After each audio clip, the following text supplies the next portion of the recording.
नमस्कार मित्रांनो, S class education bye सुहानीमध्ये तुम्हा सगळ्यांचं मनापासून स्वागत आहे.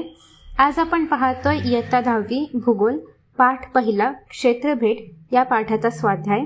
या पाठामध्ये काही खूप जास्त प्रश्न नाही आहेत, फक्त 5 प्रश्न आहेत. त्या सगळ्या प्रश्नांची उत्तरं आज आपण पाहणार आहोत.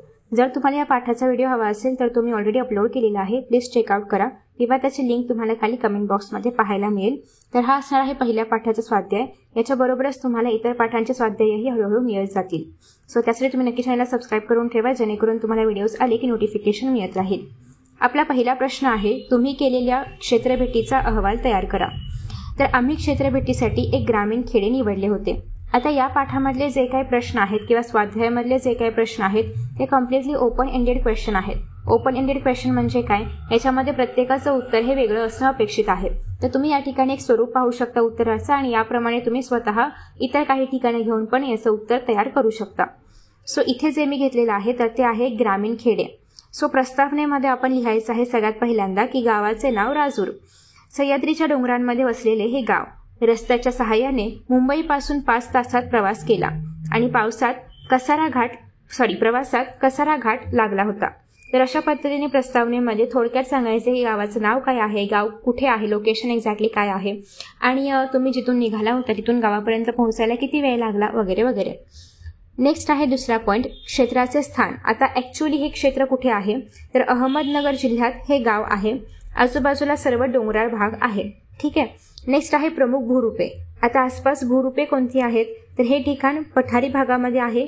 येथे जवळ निळवंडा धरण आहे. राजूरपासून काही अंतरावर भंडारदरा धरण आहे. रंधा धबधबा येथे प्रसिद्ध आहे. नेक्स्ट आहे हवामान. या भागातील हवामान उष्ण दमट आहे. उन्हाळ्यामध्ये तापमान जास्त असते. पावसाळ्यात या भागात पाऊस जास्त पडतो. भूमी उपयोग. जमिनीचा जास्तीत जास्त वापर शेतीसाठी करतात. येथे प्रामुख्याने भात शेती केली जाते. लोकसंख्या. शेती व्यवसायामध्ये व वन उत्पादनामध्ये लोक गुंतलेले आहेत. निष्कर्ष, या गावाला भेट दिल्यानंतर गावाचे वातावरण, तेथील लोकजीवन, त्यांचे व्यवसाय, हवामानाचा लोकजीवनावर झालेला परिणाम दिसून आला. तर अशा पद्धतीने तुम्ही जेव्हा एखाद्या क्षेत्राला, एखाद्या ठिकाणाला भेट देणार आहात तेव्हा तिथलं स्थान, त्याचं स्थान कुठे आहे, भूरूपे कोणती आहेत आसपास, हवामान कसं आहे, तिथली जमिनीचा उपयोग काय आहे, किंवा त्या ठिकाणी जर एखादा प्रमुख असा काहीतरी उद्योगधंदा असेल तर तो कुठला आहे, किंवा लोकसंख्या कशी विस्तारलेली आहे, आणि शेवटी निष्कर्ष काय आहे. तर अशा पद्धतीने आपल्याला अहवाल लिहायचा असतो.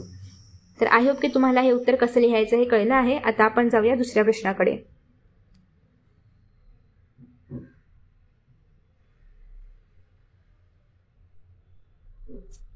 प्रश्न दुसरा, कारखान्यास भेट देण्यासाठीची प्रश्नावली तयार करा. आता प्रश्नावली म्हणजे काय, तर याच्यामध्ये तुम्हाला फक्त प्रश्न लिहायचे असतात, उत्तरं इतर लोक देतात. सो तुम्हाला याच्यामध्ये उत्तर लिहिणं अपेक्षित नाहीये, तुम्हाला फक्त प्रश्नांची यादी तयार करायची आहे. आता याने ऑलरेडी सांगितलंय कारखान्यासाठी भेट देण्यासाठी तुम्हाला प्रश्नावली तयार करायची आहे, आणि हा जो प्रश्न आहे तर तो मोस्टली तुमच्या पेपरमध्ये विचारलाच जातो. जो शेवटचा प्रश्न असतो भूगोलामध्ये तर त्यासाठी हा प्रश्न विचारला जातो. सो आय होप की तुम्हाला सगळ्यांना पेपर पॅटर्न माहिती आहे.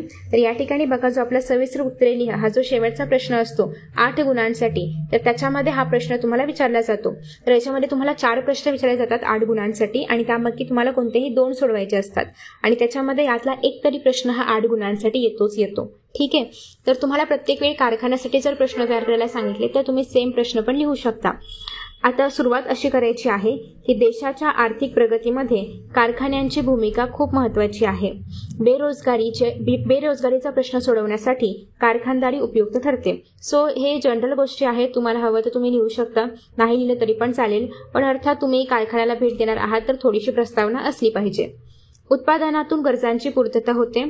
कारखान्याला भेट देताना पुढील मुद्द्यांचा विचार करावा लागतो. पहिल्यांदा तर कारखान्याचे नाव काय आहे. दुसरं, कारखाना कोठे आहे, त्याचं तुम्हाला पूर्ण स्थान लिहायचं आहे की कारखाना कुठे आहे. शहरापासून, गावापासून कारखाना किती अंतरावरती आहे. कारखान्यातून कशाचे उत्पादन होते. उत्पादित मालासाठी बाजारपेठ कुठे आहे. त्या कारखान्यात स्थानिक लोकांना रोजगार मिळाला आहे का, म्हणजे तो कारखाना जर एखाद्या गावाच्या, शहराच्या आसपास असेल तर त्या गावात आणि शहरात राहणाऱ्या लोकांना तिथे रोजगार मिळतोय का. कारखान्यातील दूषित पाण्याचे नियोजन कसे केले गेले. आता कुठलाही कारखाना म्हटलं की त्या ठिकाणी काहीतरी कचरा असणार आहे, काहीतरी दूषित पाणी असणार आहे, त्याचं मग ते कसं व्यवस्थापन करतात ते तुम्हाला तिथे विचारायचं आहे. कारखान्यामुळे कोणत्या प्रकारचे प्रदूषण होते? कारखान्याला लागणारा कच्चा माल कुठून येतो? कारखान्यात कामगारांच्या आरोग्याची काळजी घेतली जाते का? आणि कामगारांना वेतन वेळेवर मिळते का? नेक्स्ट आहे कारखान्यातील कामगारांची युनियन आहे का? आणि कारखाना खाजगी क्षेत्रातील आहे का की सार्वजनिक क्षेत्रातील आहे? तर अशा पद्धतीने तुम्हाला काही प्रश्न विचारायचे आहेत एखाद्या कारखान्याला जेव्हा तुम्ही भेट द्याल तेव्हा. या ठिकाणी खूप महत्त्वाच्या प्रश्नांना आपण घेतलेलं आहे. जसं की कारखान्यामध्ये जे काही कामगार काम करतात ते त्यांच्या आरोग्याची काळजी कशी घेतली जाते, किंवा त्यांना वेळेवरती वेतन मिळतं का, त्यांचं काही युनियन वगैरे आहे का. तर अशा प्रकारचे प्रश्न या ठिकाणी विचारले गेलेले आहेत. किंवा कारखान्यामध्ये कच्चा माल कुठून येतो. तुम्ही याच्यामध्ये अजून काही प्रश्न ऍड करू शकता की या ठिकाणी जो काही माल किंवा उत्पादन घेतलं जातं ते कोणत्या बाजारपेठांमध्ये विकलं जातं, किंवा इथल्या कामगारांना काही समस्या असतील तर त्या सोडवण्यासाठी काय उपाययोजना केल्या जातात वगैरे. या सगळ्या प्रश्नांची उत्तरं तुम्ही ते मागू शकता कारखान्यामध्ये भेट दिल्यानंतर.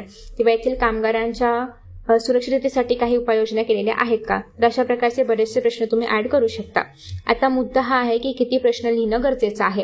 तर या ठिकाणी तुम्ही जर पाहिलं तर 8 मार्कांना हा प्रश्न विचारला जातो. त्याच्यामुळे अर्थात मिनिमम तुम्हाला 8 प्रश्न लिहिणं तरी एक्सपेक्टेड आहे. 8 पेक्षा अर्थात तुम्ही जास्त प्रश्न लिहावेत, बट मिनिमम तुम्हाला 8 प्रश्न तरी बनवायचे आहेतच. ठीक आहे. तर अशा पद्धतीने हे उत्तर आहे. इफ यू वॉन्ट तुम्ही स्क्रीनशॉट वगैरे काढून घेऊ शकता. आता आपण पाहूया पुढचा प्रश्न. पुढचा प्रश्न आहे क्षेत्रभेटी दरम्यान कचऱ्याचे व्यवस्थापन कसे कराल. तर पहिला मुद्दा आहे तो म्हणजे कचरा व्यवस्थापन हे अत्यंत महत्त्वाचे आहे. क्षेत्रभेटी दरम्यान बसमध्ये सुद्धा कचरा व्यवस्थापन करावे लागेल. मुलांनी आणलेला खाऊ व त्यासाठी वापरलेले कागद किंवा प्लास्टिक एका पिशवीत जमा करू. तिसरा मुद्दा आहे की मुलांना सूचना देऊन चॉकलेट किंवा इतर पदार्थ खाल्ला तर शक्यतो तो कचरा गाडीतून खाली न टाकता आपल्या बॅगमध्येच टाकावा.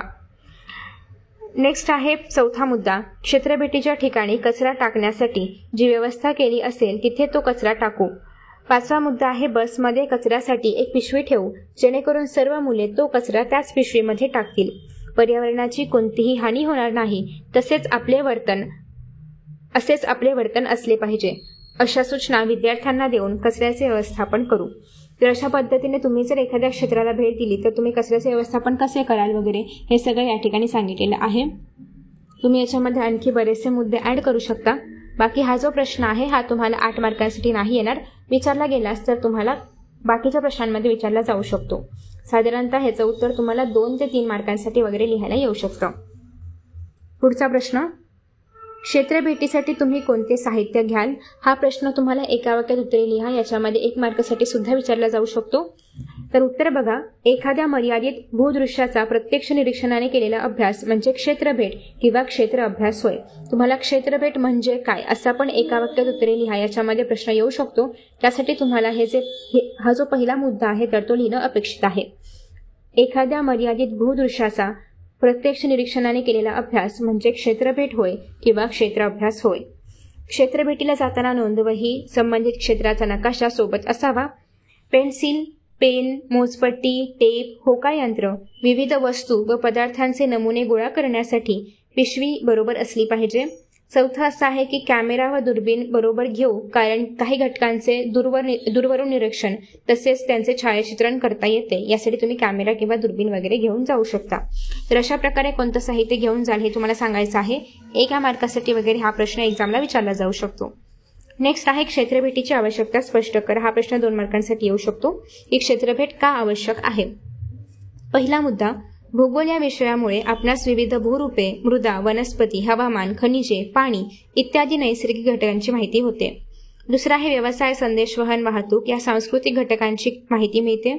तिसरा आहे एखाद्या स्थळाची किंवा प्रदेशाची माहिती पुस्तके व नकाशा यातून मिळते, पण ती अप्रत्यक्षपणे मिळालेली माहिती असते. चौथा आहे एखाद्या क्षेत्रास भेट देऊन आपणास प्रत्यक्ष ज्ञान मिळते. पाचवा आहे की नकाशामध्ये दाखवलेल्या प्रदेशांची आपण केवळ कल्पना करू शकतो, परंतु क्षेत्रभेटीमधून तेथील वस्तुस्थिती आपल्याला समजते. सहावा आहे प्राकृतिक व सांस्कृतिक घटकांचा सहसंबंध लक्षात येतो. तर अशा प्रकारे आपण क्षेत्रभेटीची आवश्यकता स्पष्ट करू शकतो आणि पूर्ण पाठाचा स्वाध्याय आपण पाहिलेला आहे. तुम्हाला अशाच प्रकारे जर इतर पाठांचे पण स्वाध्याय हवे असतील तर प्लीज खाली कमेंट करून सांगा, जेणेकरून मी ते व्हिडिओज पण अपलोड करेन. So thank you so much for watching this video and see you in the next videos. Bye bye.